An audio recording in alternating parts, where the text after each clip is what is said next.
Yes. Rotate. Hello, my name is Farah M Saddha, and I'm CEO of Baldha Group, supporting United Nations Global Compact, UN Women and Women Empowerment Principles as a global participant. So my question is that when you mentioned the private investment mobilization for Africa, how can you actually connect or reshape this goal with the SDGs, the Sustainable Development Goals? Yeah, Thank you. You are new from my time in Kenya.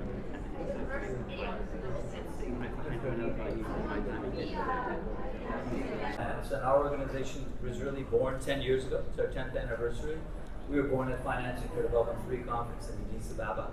We're largely set up by the international development community, including the OECD and the World Economic Forum, to really focus on good practice blended finance that mobilizes additional financial resources to low and middle income countries to achieve the Sustainable Development Goals and Paris Agreement objectives. So we're just really dedicated to blended finance in low and middle income countries and want to increasingly be supporting African countries to achieve their national priorities where possible through blended finance. So we're going to start with phase one. We're going to have three. If Haya from the OECD arrives, I know he's at another session rushing to get here. We have three speakers at the outset, and then we're going to basically rotate and have a panel come. We're going to try and have an interactive session with speakers here. So I suggest we're going to start with Susanna from the UN Economic Commission for Africa. She's going to talk about the UN Economic Commission for Africa, their view on blended finance and why they increasingly see this as important. Yesterday with the UN Economic Commission for Africa, Convergence, and us and several other countries and organizations, including Finland, who will be speaking later, we launched a Sevilla Platform for Action initiative that really says, great, the Financing for Development 4 outcome document's just been agreed. Lots of substantial, significant content about blended finance and mobilization, but it's relatively high level. We need to. I think this subject of mobilizing adequate private capital for development of Africa couldn't have come at a better time. One, from the opportunity perspective. Africa offers the world an opportunity to fulfill the need for food security. It has the land, it has the population, but it's lacking capital. The second one is in energy transition. Africa is endowed both with strategic minerals that would help in transition, but also in clean renewable energy that would really help that transition. What is really missing is capital mobilization. The third one is the potential of Africa as a massive market, given the demographic trend that we are seeing, where Africa is likely to be home to 26% of the world population by 2050.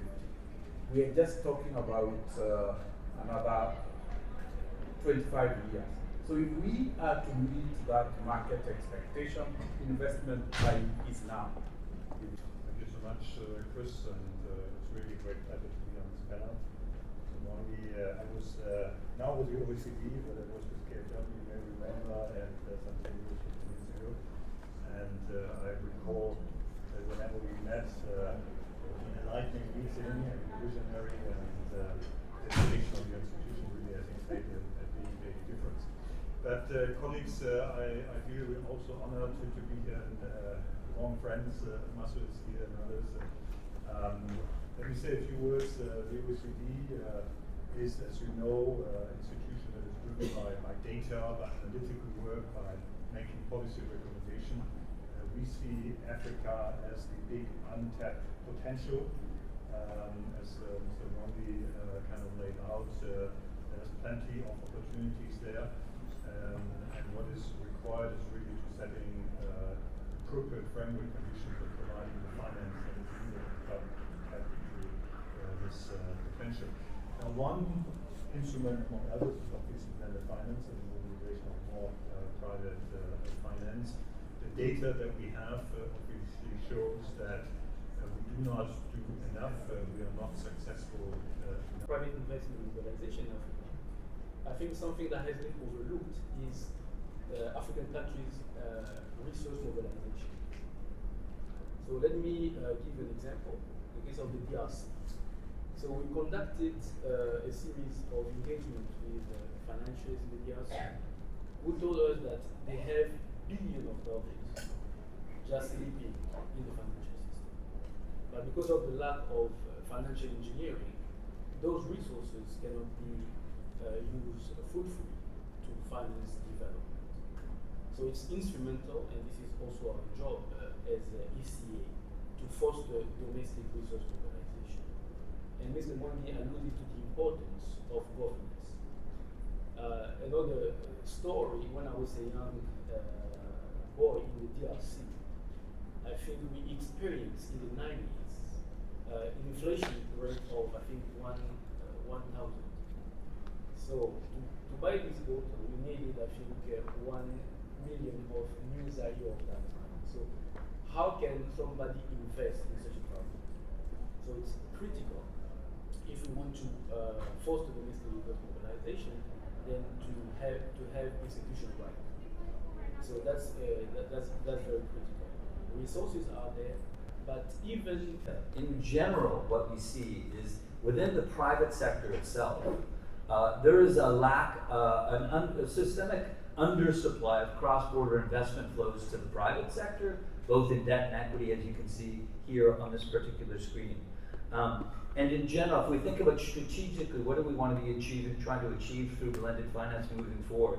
We certainly need to increase private sector access to debt and equity, and really by predominantly reducing risk means single B or lower, okay? What we see in Africa in general, with only 2 of the 54 African countries as investment grade, and 49 of the 54 African countries as B or lower, and the median of CCC+, we need to understand if we want to be mobilizing private investment at scale to Africa and for Africa, risk reduction needs to be the core.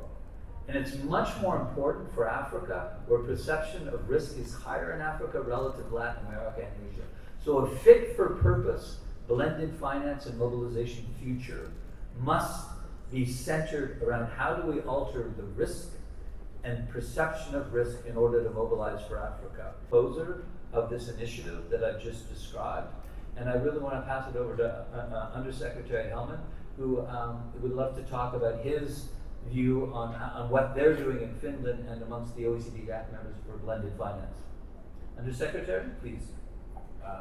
Thank you, Chris, and it's really a pleasure to be here. And representing government of Finland, I obviously represent the public sector, and I wish to the outset acknowledge and appreciate the fact that Convergence has been able to gather a group of people, where the majority are actually, I think, private sector people, because that's against the tendency that we sometimes have in the public sector. We talk about private sector finance and engaging the private sector, but there's hardly any private sector representatives in the room. So I think you have at least fixed that issue very well in this event, and actually that's also visible in the final outcome document of the FFD4. The role of the private sector, the role of blended finance is, I think, more strongly integrated into the contents of the document than perhaps sometimes in the past. Now for us, mobilization of private capital for financing sustainable development has been really an integral part of our, let's say, foreign policy in general,